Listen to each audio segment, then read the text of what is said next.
have got to try and make up for the arrears of housing left by 50 years of Tory misrule.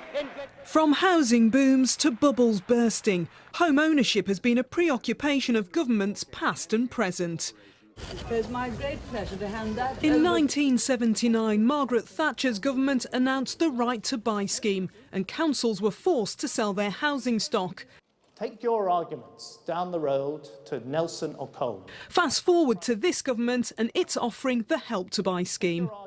To Bury or Morecambe, where young working couples are still living at home with their parents. So it's out with the bank of mum and dad and in with government-backed loans.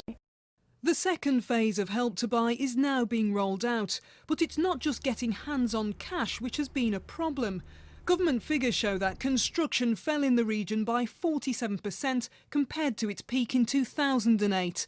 And according to a report for the North West, over the next 5 years there could be a shortage of 40,000 homes because there's not enough land available to build on. A couple rebuilding the future, and now a couple who built Home Sweet Home out of a double-decker bus. This was one solution offered in the 1940s. Decades on, and we're still defining Home Sweet Home. And here is a kitchenette. Property developer Dr. Francis Lau is taking inspiration from the Far East and believes less is more.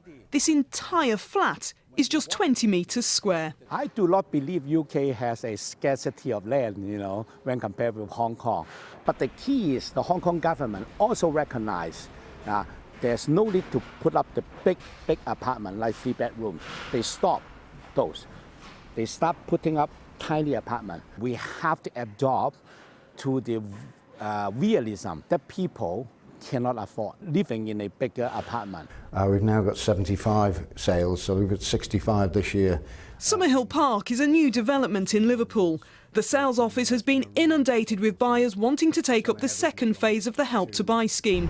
But for developers, getting planning permission to build is still a major concern. So you can just imagine the total bureaucracy that gets in the way of actually starting on site.